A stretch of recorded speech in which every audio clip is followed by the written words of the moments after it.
Assalamualaikum warahmatullahi wabarakatuh. Baiklah, saya peserta pelatihan dasar CPNS tahun 2021 dari Angkatan 23 kelompok 4.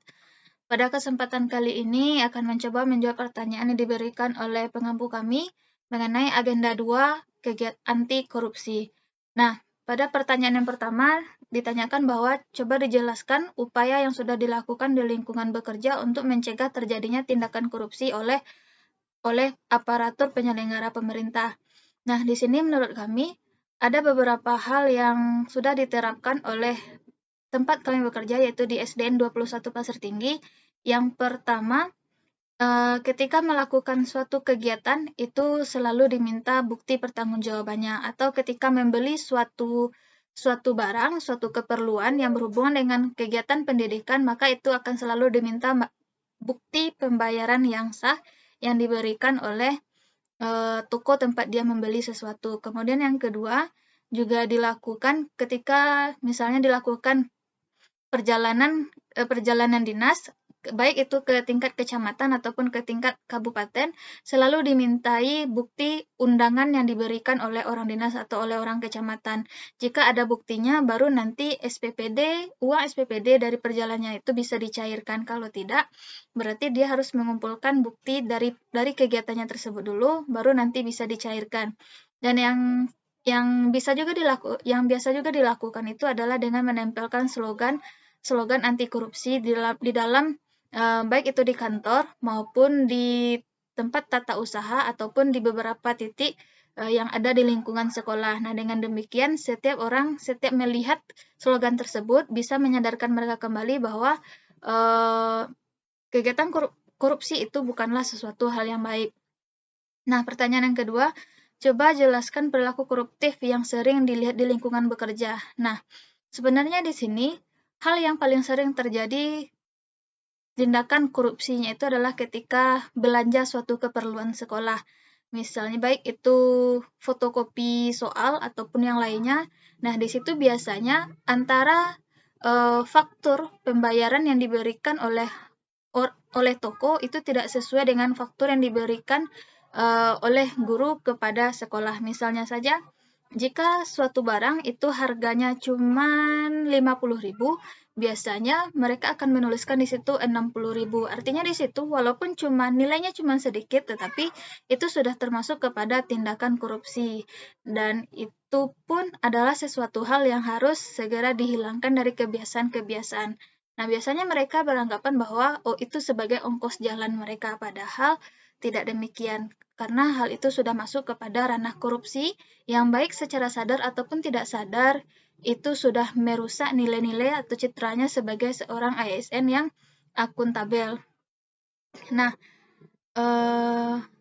selanjutnya, apa gagasan yang dapat kita berikan untuk mencegah hal tersebut terjadi? Artinya tindakan korupsi tersebut dapat terjadi, apa yang dapat kita lakukan atau gagasan apa yang dapat kita berikan? Itu sesuai dengan pertanyaan yang ketiga.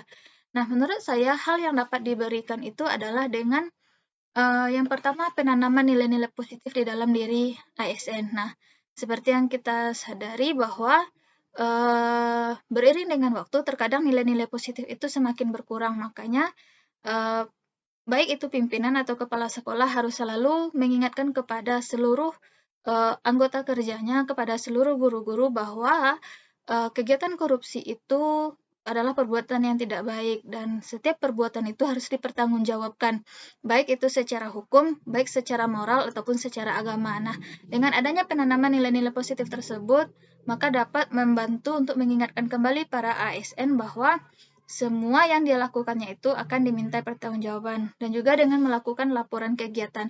Ketika melakukan suatu kegiatan yang memerlukan pendanaan dari sekolah, berarti harus ada laporannya, baik secara tertulis maupun secara lisan untuk selalu melaporkan kegiatan-kegiatannya dan berapa penggunaan anggaran yang sudah dihabiskan.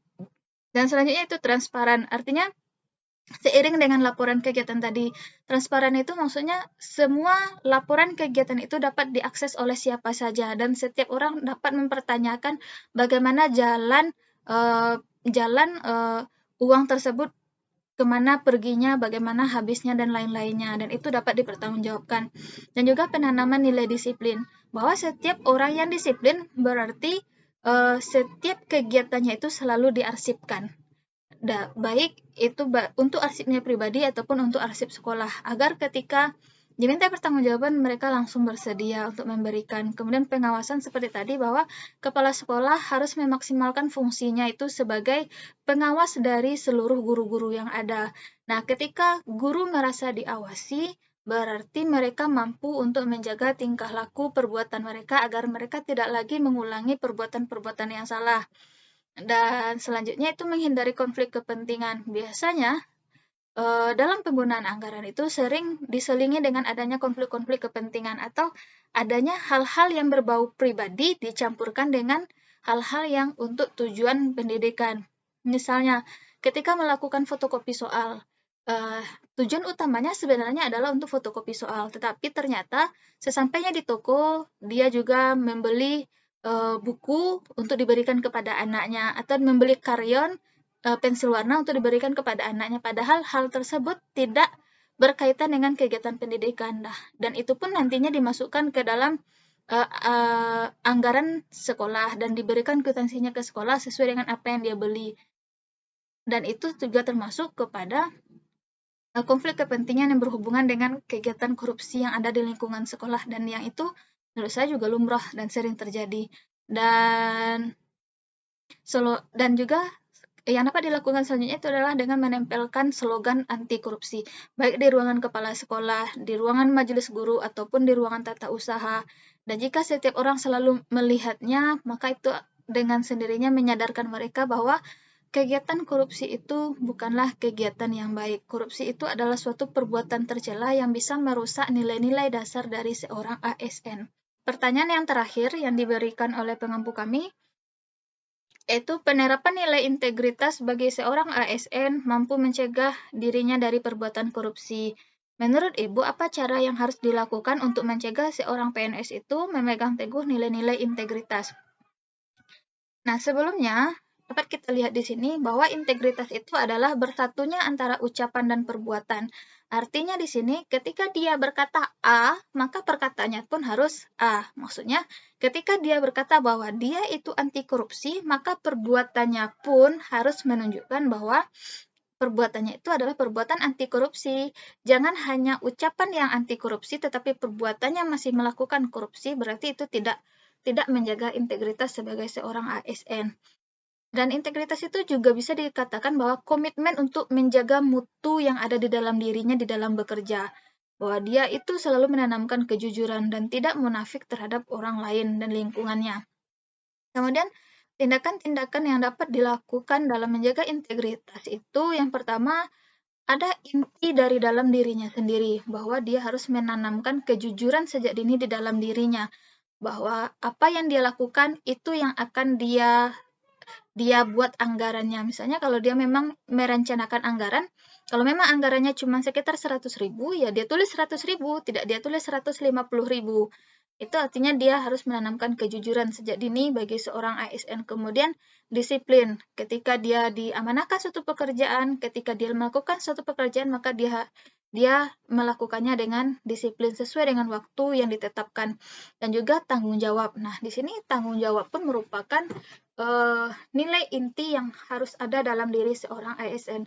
Nilai paling utama yang harus di dalam diri seorang ASN. Ketika dia diamanahkan suatu pekerjaan, maka dia harus mampu mempertanggungjawabkan pekerjaannya tersebut. Ini berkaitan juga dengan akuntabilitas diri seorang ASN. Kemudian juga dalam penentukan sikapnya, bahwa seorang ASN itu dia harus mampu untuk bersikap adil.